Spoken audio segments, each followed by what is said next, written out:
बिस्मिल्लाहिर्रहमानिर्रहीम। नाज़रीन अस्सलाम वालेकुम। आज के व्लॉग में आपके साथ हाजिर। आप देख रहे हैं फारूक यूसुफ ऑफिशियल।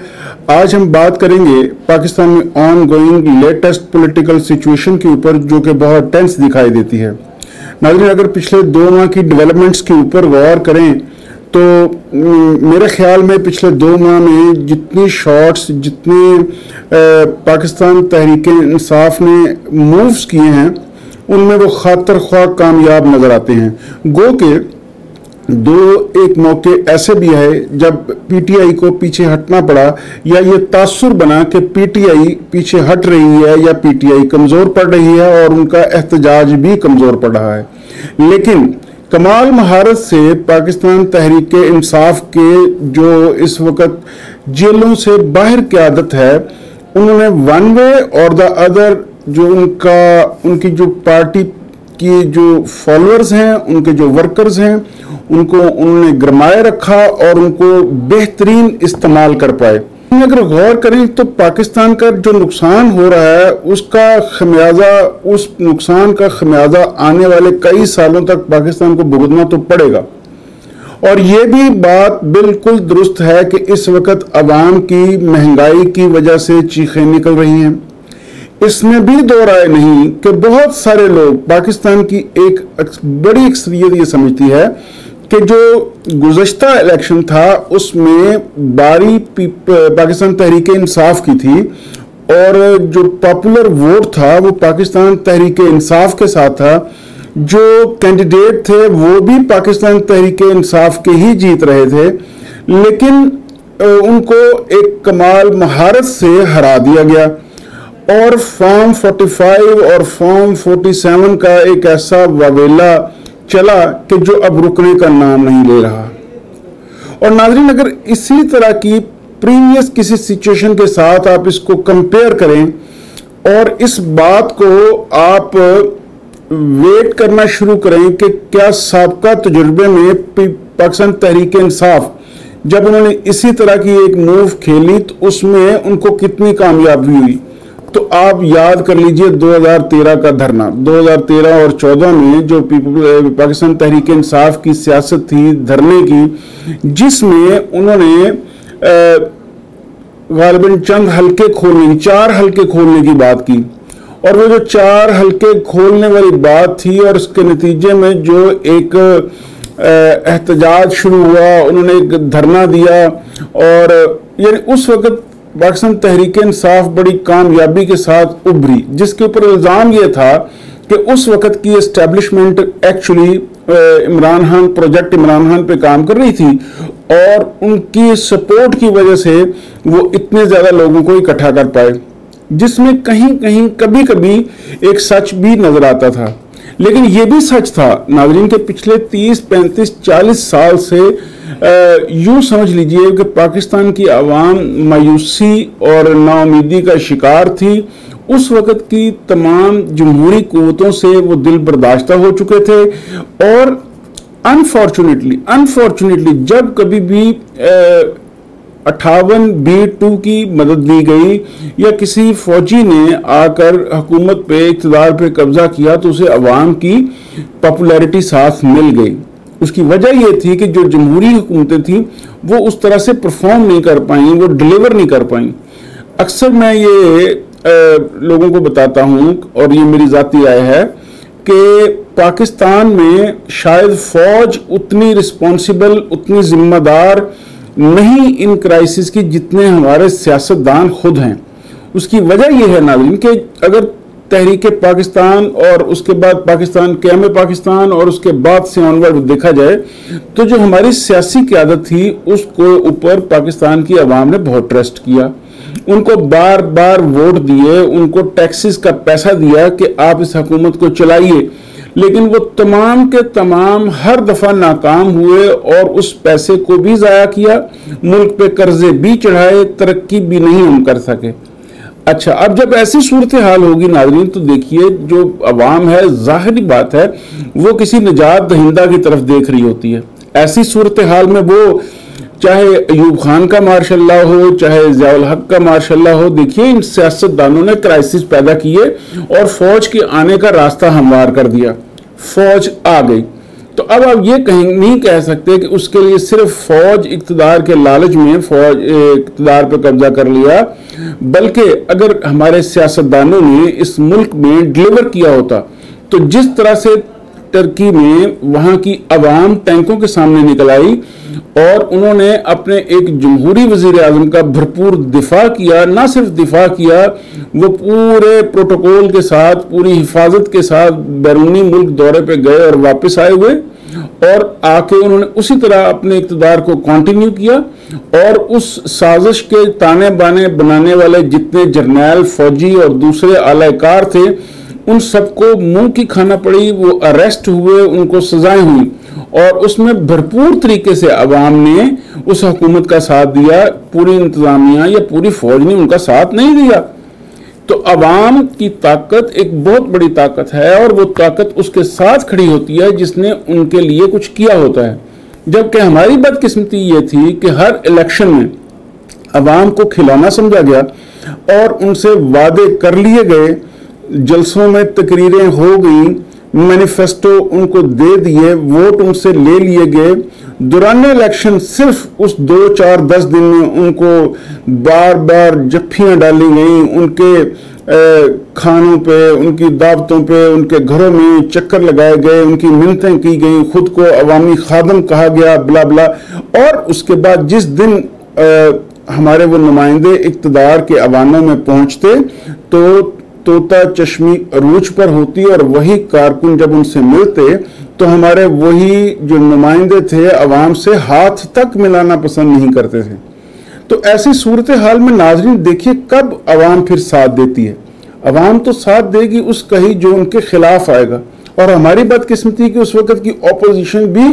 जो रहनुमा थे वो भी हुकूमती रहनुमाओं के जैसे ही थे, उनमें से कभी कुछ इधर होते थे, कभी इधर, कभी इधर, कभी इधर, तो उनके ऊपर भी अवाम का ट्रस्ट नहीं था। जबकि पाकिस्तान में फौज एक ताकतवर इदारा थी क्योंकि उनके पास मैन पावर थी, उनके पास असलहे की ताकत थी और वो कंट्रोल कर सकते थे, तो उन्होंने कंट्रोल कर लिया। अच्छा, जब उन्हें बस उनको एक दफा इक़्तिदार का आपने रास्ता दिखा दिया तो अननोइंगली, अनकॉन्शियसली जब भी इस मुल्क में उस तरह के क्राइसिस पैदा हुए, फौज ने उसको एक बना के एक्सक्यूज इक़्तिदार पे कब्जा कर लिया क्योंकि उन्हें पता था कि कल कोई अवाम सड़कों के ऊपर नहीं निकलेगी। और वही होता था, अवाम नहीं आती थी क्योंकि वो सियासतदानों से उकताए हुए होते थे। यह सिलसिला एक अरसा दराज तक तो चलता रहा, लेकिन फिर आए इमरान खान। इमरान खान को इस लिहाज से पॉपुलैरिटी ज़रूर मिली कि उनका 1971 से 1971 से लेकर शुरू होने वाला क्रिकेटिंग करियर और उनकी कंसिस्टेंसी, उनकी परफॉर्मेंस, उनकी कायदाना सलाहियत, उनके बतौर कप्तान कारनामे, बतौर ऑलराउंडर, बतौर फास्ट बॉलर और उसके बाद फाइनली उनका जो क्रिकेटिंग कैरियर था वो मुमताज हुआ 1992 के वर्ल्ड कप, एक ड्रामाई जो उसकी जीत थी उसके ऊपर, जिससे यकीनन वो इस मुल्क में एक बहुत पॉपुलर फेस बन गए। उसके बाद उन्होंने बड़ी कामयाबी के साथ 2 फिलैंथ्रोपी या अवामी बहबूद के भी काम मुकम्मल कर दिए, यानी शुरू किए और मुकम्मल भी कर दिए, जिसमें हॉस्पिटल और यूनिवर्सिटी शामिल थी। अब उन्होंने तीसरा जो प्रोजेक्ट लिया उस वक्त वो था सियासत। अंदाजा ये किया जाता था कि जिस तरह माजी में इस तरह से बहुत से पॉपुलर फेसेस विड्रॉ कर गए, इस दफा भी वो विड्रॉ कर जाएंगे, वो भी उनकी तरह, जिसके लिए मिसाल तहरीक इस्तकलाल की दी जाती थी। लेकिन नाजरीन, इमरान खान डटे रहे और हर मोड़ पे उन्होंने साबित कदम रह के ये तासुर दिया कि वो कहीं जाने वाले नहीं, अब वो अपनी जिंदगी के एहतताम तक सियासत करेंगे और इस मुल्क में जमहूरियत की और कानून की जंग लड़ते रहेंगे। शायद उनको इतना यकीन था अपनी सलाहियतों के ऊपर कि उनको लगता था कि वो ये काम कर लेंगे। और फिर एक वक्त आया जब फौज भी 2 सियासी जमातों और उनके बदलते आते जाते रोल, उनकी आती जाती हुकूमतें, उनकी बंदरबांट से जब तंग आ चुकी तो कुछ फौज में जो ऐसे हमदर्द पाकिस्तान के लोग थे उन्होंने सोचा अब उसको आप हमदर्द कहिए या एक साइड उनको मौका परस्त कहती है, उन्होंने एक तीसरी ताकत को प्रमोट किया। इमरान खान पॉपुलर लीडर बन गए। 2013-14 गुजर गया, धरना कामयाब हुआ और उनका वो 4 सीटों से खुलता खुलता पूरा इलेक्शन खुल गया और उसके बाद उसके नतीजे में नवाज शरीफ साहब को इक़्तिदार भी छोड़ना पड़ा, जिसके बाद वो कहते थे कि मुझे क्यों निकाला। अब सवाल ये था कि उसके बाद जब इलेक्शन हुए और उस इलेक्शन में भी अवाम और अपोजिशन पार्टीज में ये क्वेश्चन था कि इलेक्शन की शाम को जिस तरह से नताइज को मैनिपुलेट किया गया पीटीआई के हक में और प्री पोल रिगिंग की गई पाकिस्तान तहरीक इंसाफ के हक में, तो इस वजह से वो फौज की मदद से इक़्तिदार में आए हैं। जबकि इमरान खान साहब भी अपने इक़्तिदार के शुरू के दिनों से ही ये कहना शुरू हो गए कि फौज के साथ वो एक पेज पे हैं और हम मिल के काम कर रहे हैं, और इसी तरह फौज ने भी उनको बारहा ये बावर करवाया कि हम आपके साथ हैं। फिर जाने क्या हुआ इन दोनों पार्टीज के दरमियान और सूरत हाल यकदम बदली। अब इसको आप फौज की पॉलिसी कीजिए, आप इसको जनरल बाजवा की पॉलिसी कहिए, लेकिन जो हमने अपेरेंटली देखा वो ये था कि इमरान खान साहब जनरल बाजवा को ताहयात एक्सटेंशन देने तक भी चले गए थे, यानी वो चाहते थे कि किसी तरह उनका इक़्तिदार जो है वो तूल पकड़े। जबकि ये भी एक हकीकत थी कि उनके इक़्तिदार में बहुत से मसाइल, करप्शन का बाजार गर्म हुआ, बहुत सारे इल्ज़ामात लगे, और उसमें हमारे जो सहाफ़ी बरादरी थी जो हमारे मुल्क की, उन्होंने और भी लोगों ने बहुत ज़्यादा पॉइंट आउट किया कि गलतियाँ यहाँ हो रही हैं, लेकिन इमरान खान साहब उन गलतियों को शायद खातिर ख्वाह एड्रेस ना कर सके और फाइनली उनको भी हुकूमत से जाना पड़ा और उनकी जगह पे एक दूसरी हुकूमत आई जिसमें शहबाज शरीफ साहब प्राइम मिनिस्टर बने। लेकिन वो अब ये बड़ा एक ड्रामाई वो वक्त था कि इमरान खान साहब की जो शोहरत थी वो प्रॉपर डाउनफॉल का शिकार थी, जबकि ऑपोजिशन पर मार रही थी, पर तोड़ रही थी कि उनके खिलाफ जो केसेस थे, मुकदमात थे, उनके खिलाफ जो सख्तियां थी उससे वो किसी तरह बच पाएं। उधर इमरान खान की पॉपुलैरिटी कम हो गई, उधर इमरान खान के एस्टेब्लिशमेंट के साथ ताल्लुकात खराब हो गए, इमरान खान साहब इक़्तिदार से उनको जाना पड़ा। अब यहाँ पे सूरत हाल कुछ यूं हुई कि वो जो जाना था वो इमरान खान को रास आ गया, जबकि उनको उस वक्त लग रहा था कि ये हमारे साथ बहुत बड़ी ज़्यादती की गई है, ये रजीम चेंज ऑपरेशन फंडेड है बाहर की कुव्वतों से, या ये रजीम चेंज इंटरनली सियासतदानों ने जो किया है ये एक साजिश का नतीजा है। उसमें वो सुप्रीम कोर्ट को भी इसके लिए मुर्द इल्ज़ाम ठहराते थे, वो एस्टैब्लिशमेंट को भी कहते थे और अमेरिका को भी। लेकिन जो बात की चेंज ड्रामाई सूरत हाल थी वो थी बहुत दिलचस्प कि जो गैर मारूफ होते हुए इमरान खान और मुकदमात में फंसी हुई ऑपोजिशन जिसे मिलता है इक़्तिदार, ऑपोजिशन का ये ख्याल था कि हमारे ऊपर जो मुकदमात का एक बहुत बड़ा हजूम लगा खड़ा है इससे जान कैसे छुड़ाएं, क्योंकि इससे जान छुड़ाए बगैर अब बनती नहीं। तो उन्होंने इस चक्कर में ये इक़्तिदार ले लिया, जबकि बहुत से सियासतदानों का ख्याल है कि उस वक्त हमने नून लीग को समझाया था कि आप अभी इक़्तिदार मत लें, जिस तरह के हालात हैं आप इनको हैंडल नहीं कर पाएंगे। बहरहाल इक़्तिदार शहबाज शरीफ साहब को मिला, उन्होंने एक वज़ीर ख़जाना ट्राई किया, फिर उन्होंने अपना एक बड़ा मरूफ वज़ीर ख़जाना बुलाया, उसको मौका दिया गया, लेकिन अनफॉर्चुनेटली स्टेबिलिटी नहीं आई, मुआशी तरक्की नहीं हुई और कोई भी आंकड़े, कोई भी नंबर्स पॉजिटिव नहीं हुए। और वो जो मलबा पिछले 3 साल का था, जो अवाम पिस रही थी पेट्रोल में, महंगाई में, इनके आखिरी उस 2 साल 1.5 साल का भी मलबा फिर इस हुकूमत पे पड़ना शुरू हो गया। और वो इस तरह से सारा मलबा पड़ा कि उसके बोझ तले मुकदमों से तो वो उस वक्त की ऑपोजिशन और बाद की हुकूमत निकल आई, लेकिन वो अपनी पॉपुलैरिटी बहुत बुरी तरह से लूज कर बैठे। वो इस हद तक अपनी पॉपुलैरिटी लूज कर बैठे